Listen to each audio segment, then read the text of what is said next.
안녕하세요, 루정입니다. 어제들 많이들 놀라셨을 겁니다. 어떠한 내용이 있었는지 한번 차근차근 짚어보도록 하겠습니다. 미국의 CPI가 전월에 비해서 다소 둔화가 되었지만은 40년 최고치 부근에 머물렀습니다. 상승세가 둔화된 것은 8개월 만이고요.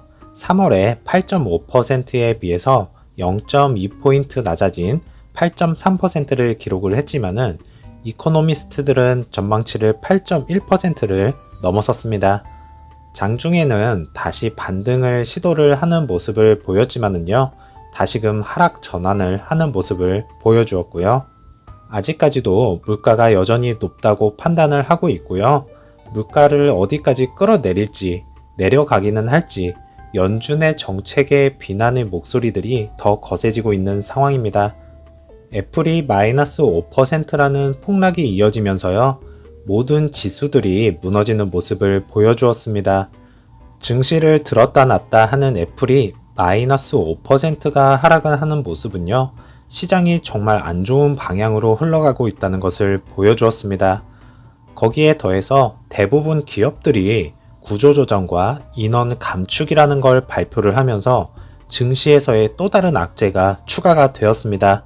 정말로 너무나도 복잡한 악재들이 쌓이고 있는 모습이고요.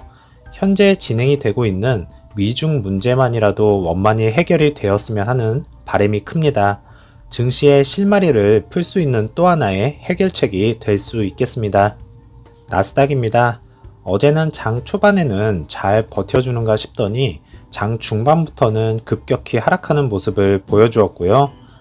1만 포인트로 향해서 가고 있는 모습을 볼 수가 있겠습니다.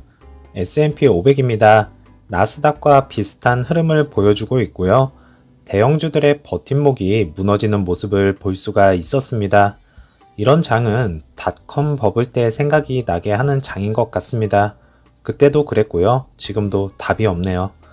하지만 시간이 지나서 증시는 다시 살아나고 상승을 했으니까 하루하루가 힘들겠지만은요, 상승하는 장이 오기를 바라는 수밖에 없겠습니다.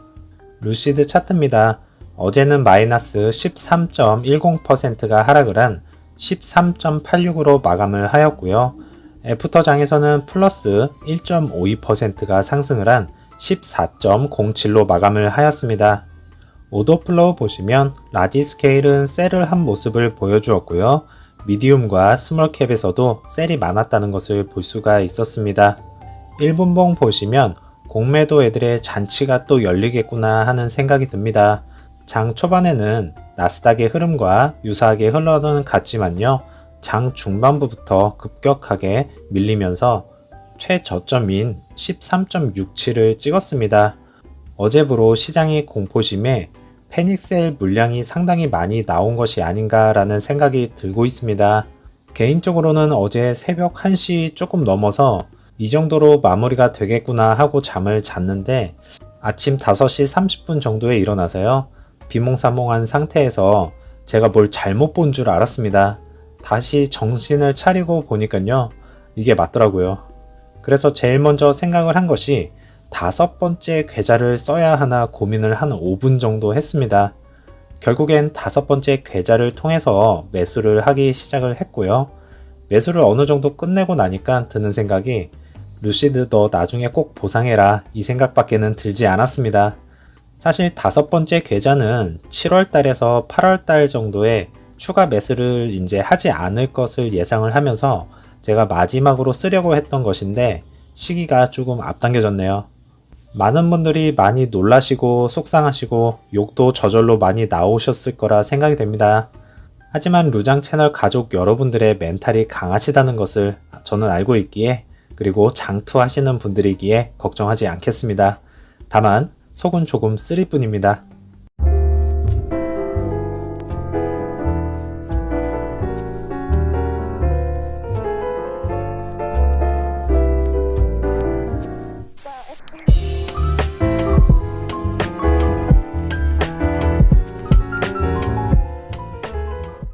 이제 시리어스 XM 라디오는요, 다음 루시드 에어의 소프트 업데이트에 제공이 되는지 여부입니다. 라디오가 없는 것에 대해서 현재 고객들의 불만 사항으로 전해지고 있고요. 다음 소프트웨어가 업데이트에 포함이 될 것이라고 루시드 직원에게 들었다고 합니다. 애플 카플레이가 출시가 되기 전에 라디오가 먼저 업데이트가 진행이 될 것 같습니다. 이전에는 소프트 업데이트가 거의 매주마다 올라온 것 같은데 요즘에는 업데이트가 된다는 소식은 들을 수가 없었습니다. 고객들의 불만이 더 거세지기 전에요. 업데이트 부분을 해결을 해야 할 것입니다. 독일의 미넨에서 루시드 차량이 공개가 되었습니다. 많은 사람들의 관심을 받는 모습을 보여주고 있고요. 13일에 있을 매장 오픈을 하고 나서도 많은 사람들의 관심과 언론에서의 극찬을 기대를 해보겠습니다. 또 다른 사진은요, 루시드를 구매를 하신 분이 같은 직장 동료인지는 모르겠지만은 차량을 소개를 하는 모습을 보여주면서 루시드의 장점을 이야기하지 않았을까라는 개인적인 생각을 해보겠습니다. 자신의 차량인데 욕은 하지 않았을 테니까요. 이 나머지 두 분도 루시드를 구매를 하기를 바라겠습니다. 루시드 CEO는요, 코비드-19으로 인해서 중국에서 칩 공급이 우려된다고 말을 했습니다. 로이터 통신에 따르면요, 중국의 칩 공급에 대해서 우려를 하고 있고요. 미국 전기차 스타트업이 영향을 완화하기 위한 조치를 취하고 있다고 덧붙였습니다.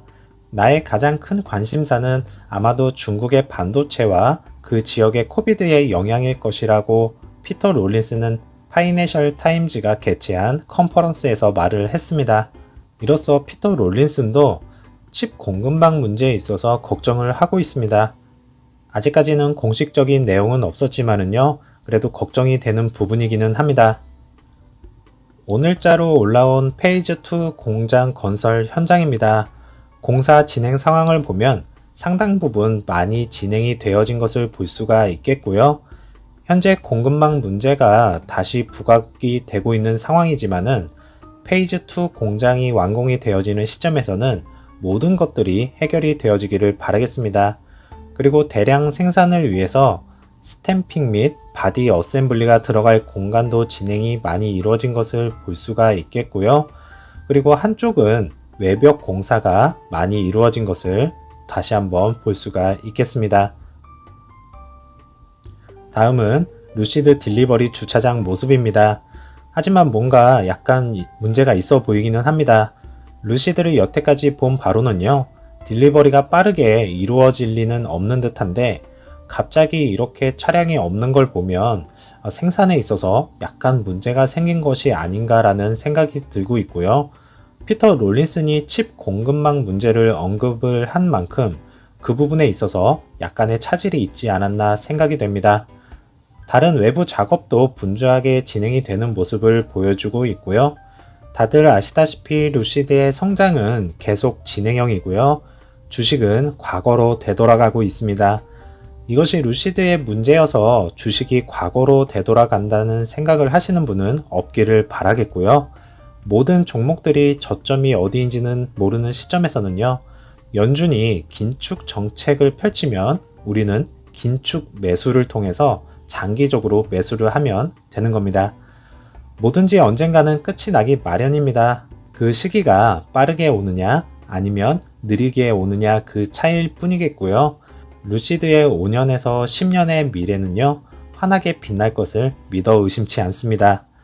월가에서도 이제는 또 다른 스타성 기업을 찾으려고 할 거고요. 그게 루시드이기를 바라겠습니다. 오늘 제가 준비한 내용은 여기까지입니다. 어제 정말 고생 많으셨고요. 체력 관리 잘 하시면서 보내시길 바라겠습니다. 저는 내일 다시 찾아뵙겠습니다. 감사합니다.